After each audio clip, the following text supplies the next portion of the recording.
to Queen's Park at the invitation of Mooney Ali, who's right here. Mooney, please show everybody who you are. It's a young lady with the cane. Mooney lost her son Terrence Ali to violence close to 10 years ago, and she has tirelessly fought to prevent anything tragic like that from happening to anybody else and any other family in our world ever since. I'm Constable Scott Mills. I'm a Toronto police officer. I'm a social media officer, one of the officers that does social media for Toronto Police Service and corporate communications. I've got my colleague who's a media relations officer, Constable Tony Vella, here with me, and we've accepted the opportunity to MC Mooney's event here because we believe in what she's trying to do. There's a lot of posters around here of unsolved murders, of information of families, some of which can't be here, want to be here, some of which are so distraught that they still can't be here years later. So we're using new technology here. This is live streaming to YouTube so that we can try and get the message out to as many people out there that care to receive this message today. We're here basically to support the cause. So there's some speakers that are going to speak today, and then a number of family members, the ones that are here, are going to take their signs. They're going to walk down to 361 University, which is the courthouse here in Toronto, and then they're going to walk back.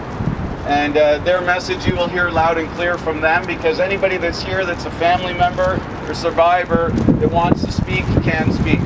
We have some honored guests who are here with us who are going to speak. We've got Mr. Seebeck, a federal MP, Member of Parliament, who's going to be delivering some words and greetings on behalf of the Honourable Rob Nicholson, who's the Minister of Justice and Attorney General for Canada. We also have Rhonda Blythe, who is the mother of a murder victim here in Toronto, who is going to speak. And we have Cal Miller, who is a retired Toronto Star reporter, who's going to say a few words. He's also written 2 books, one called Missing Find Me, that chronicles unsolved missing person cases throughout North America, and one called Find My Killer, which chronicles unsolved murder cases. We also have Tony Vella, who's going to say a few words, and anybody else that wishes to add to what's said here today is welcome to come here. So thank you to everybody who's made this possible, and I'll call in our first speaker, Mr. Seebeck, Federal Member of Parliament from Brampton, to speak. I was driving in today, and I enjoyed the traffic that is Toronto today with the marathon, and I was thinking, of course, about what I would say, and I thought there really is nothing that you can say because of what the families have gone through. Families that are victimized by crime go through just a terrible ordeal, and I know this both in my life before politics. I was involved in the legal system, and certainly my life since politics, sitting on the Justice Committee. We've heard stories at committee that break your heart, and I know we certainly have some people here today who have gone through stories like that. You know, we try to find the answers. I know that one of the things that we talk about in Ottawa, when we look at new legislation, we try and think, how is this going to help victims of crime? How is this going to make their lives maybe slightly easier? It's a focus for us. It's a focus for our government. It's something that we think is really important. It's something that I personally feel is very important. And I know it will never be enough. No matter what we do, we can't bring back the people that have been victimized by crime. But we can try and make it better going forward, and try and help our victims, and also try and prevent crime. So I'm really pleased to be here, and to the families, I'm so sorry for everything you've gone through, and I hope that this will bring, you know, some element of helping the pain today as you go through your walk for justice. I want to congratulate Mooney on 5th annual Walk for Justice, and thank you for all your hard work. I do have a message from the Honourable Rob Nicholson. I won't read all of it. I know that people enjoy hearing speeches from parliamentarians, much less than parliamentarians enjoy making them, so I'll try and keep it brief. To the participants of the 5th Annual Walk for Justice in Our Murdered Children, on behalf of the Government of Canada, I want to thank you for all the work you are doing to raise awareness about victims and those who have lost their loved ones to violence. While we cannot replace those who have been lost, we can continue working together to keep their memories alive and ensure that their lives were not lost in vain. Our government believes that one person lost to violence is one too many. Responding to the victims of crime has been the primary driving force behind our justice agenda. Since first elected in 2006, our government has passed over 20 justice bills. We are also making significant investments to support victims of crime. Since 2007, when we first announced the Federal Victim Strategy, more than $90 million has been committed to respond to the needs of the victims of crime. We have also enhanced the child advocacy centers by bringing the total federal commitment to child advocacy centers to over $10.25 million. Again, thank you for all you're doing to ensure that victims continue to have a strong voice in Canada's justice system. The Honourable Rob Nicholson, Minister of Justice and Attorney General for Canada.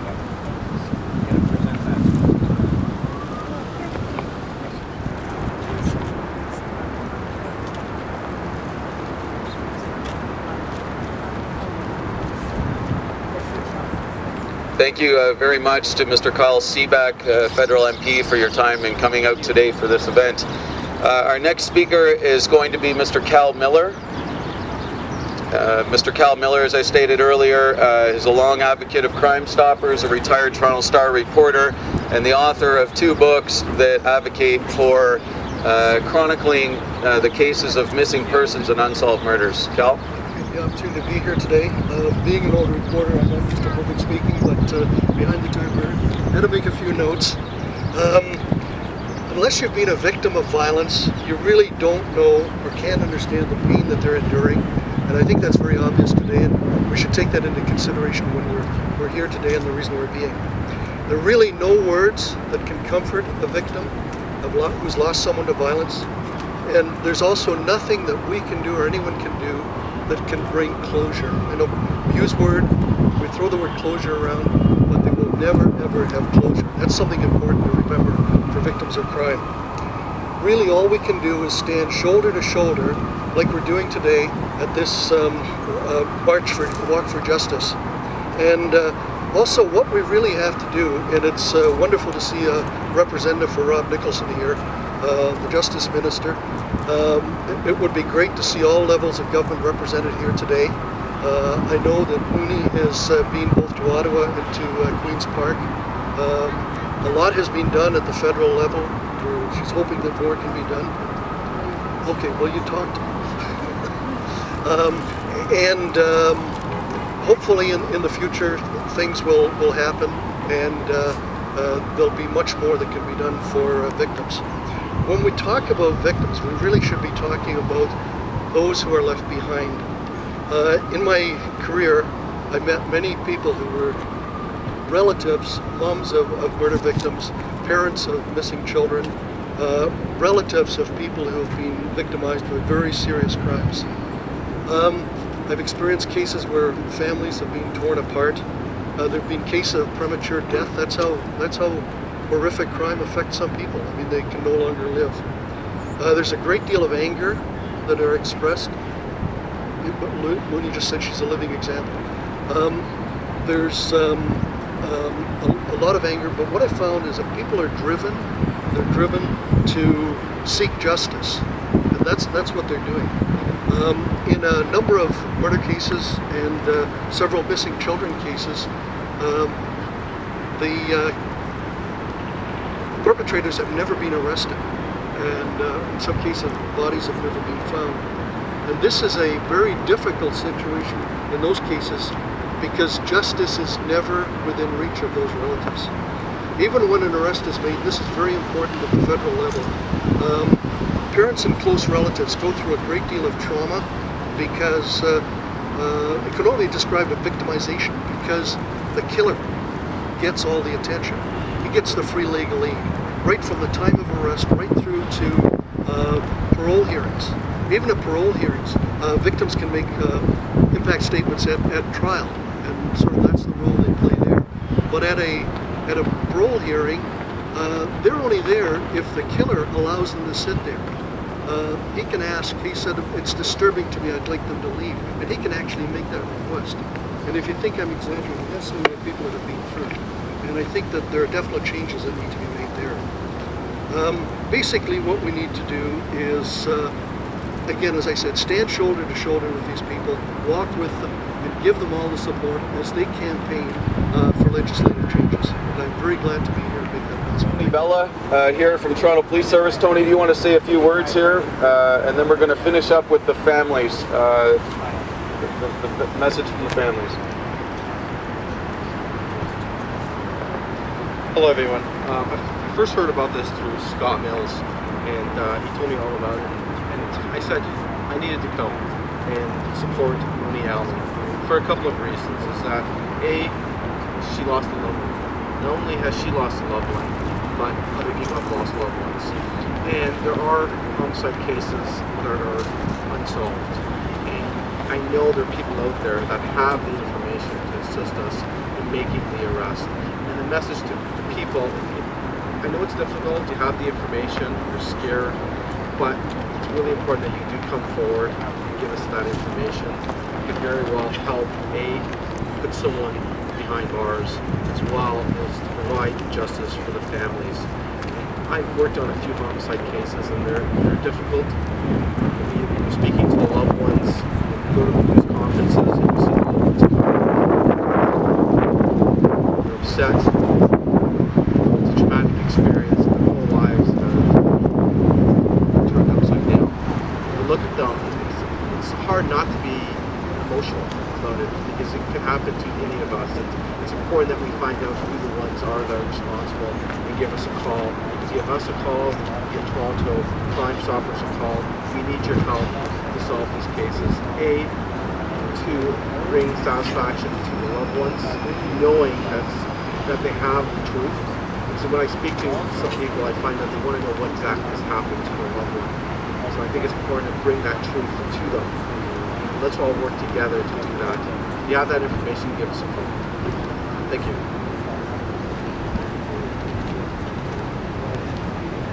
Thanks very much, Constable Tony Bella. I'd like to thank personally the kind young ladies that are holding our sign and our banner for Mooney behind her. Thank you very much. You're doing a great service here today for your community. The next speaker is going to be Ms. Rhonda Blythe, and she's the mother of David Blythe, who was killed, and she wants to say a few words. Blythe, I had a son named David Blythe who was murdered in 2011 of July. David was found murdered behind Rollo's Bar and Grill on Weston Road. He was hit once, he fell to the ground unconscious. There is a guy who's walking free, the streets free, who supposedly had dragged my son to the back of the bar. Now Judge DeZio sentenced the accused to 3 years in prison. I don't think this is fair. You know, my son is never going to come back again. This lady, his mother, can go visit him in prison, hug him and kiss him and tell her son she loves him. You know, my son's not here anymore. He never got married. He didn't have children. This guy has kids. He was treated that he didn't have to die that way. He was a person. He was a human. And people need to get out here and speak. You know, like, this is not right. 3 years for a murder? Thou shalt not kill. The Bible. And that's what I believe. God sees all. I'm angry. With the politicians. I used to vote, but I'm not going to vote no more. That's the way I feel. They've let us down. They really have. For all the murder victims at Terrence Mooney, Holly Jones, and the rest of them. Jermaine's out there walking the streets free. Rollo's Bar and Grill, and I forget the other guy's name, but Twain only, you know, is going to do probably even just 14 months in prison. 14 to 18 months in prison. Where's the justice? Is this how much my child's and Mooney's child's life's worth? The judge was saying to me, it's like my son's life wasn't even valuable. And it makes me sick and disgusted.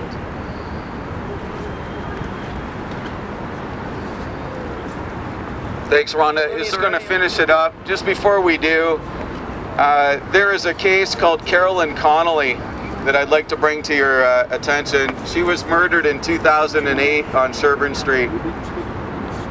She had a cousin by the name of Amber O'Hara. And Amber first came on the Crime Stoppers Facebook page, which I was administering, saying that the Toronto Police and Crime Stoppers suck. I reached back out to her and ended up in a dialogue with Amber, who's since died of AIDS.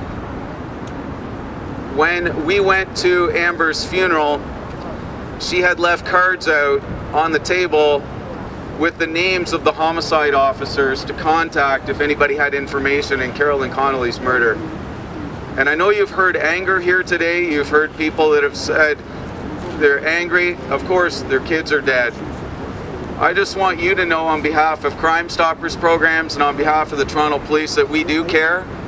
We're out there for you. And we wouldn't be standing here today if we weren't. And we will do everything we can to prevent this violence, and we can't do it alone. We have to work together. And I'd like to say a few words on behalf of Amber. She always came here to this event. She played a song on her drum. I found out that she had a website called Missing and Murdered Native Women in Canada. And apparently she has given all the content for that over to her next of kin, which is going to be forwarded to us to try and actually get some resolve for some of these families out there that don't know answers to their missing and murdered people. So I'd just like you to know on behalf of Amber O'Hara, who's no longer with us, and her cousin, who she tirelessly advocated for, who screamed for 5 hours and nobody came to her aid, that we will not let justice be denied for anyone in our city or in our world, and we will tirelessly unite together to help our victims of crime and prevent the tragedies. So we'll leave it here to Mooney Alley, and thank you all for coming. I would like to thank everybody for coming. I hope that we can build and grow on this walk. I am the founder. This is our 5th annual walk. For my work that I've been doing with the awareness that I'm building, I was presented with the Queen Elizabeth Diamond Jubilee Medal a few months ago. So my work is going out there, the word is getting out, and it is making a difference.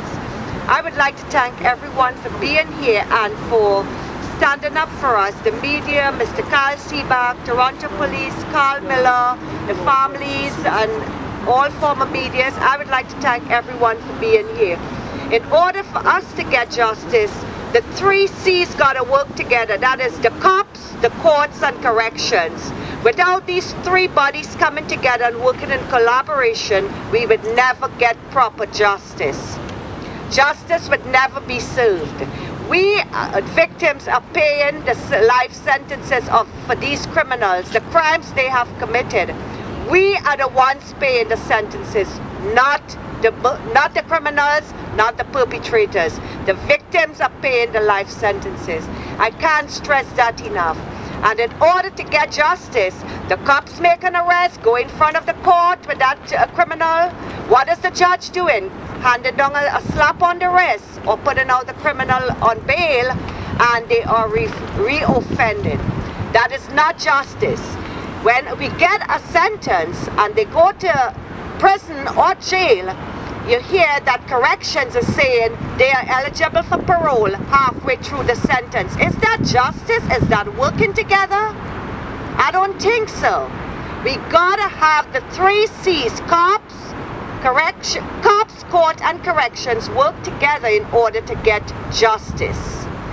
People fail to come forward. I have spoken with a lot of victims who doesn't want to come forward because they say, what's the sense in coming forward with a tip or information leading to an arrest when that perpetrator is going to be out in a short time. So that's all I have to say, and thank you all again for coming.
Victoria Stafford, Cecilia Dine, Robinette, and Christine Jessup, Christopher Stevenson, Alison Perot, and Emmanuel Jacques. All their stories are over here. If you want to read about them, they're online. You can Google their name.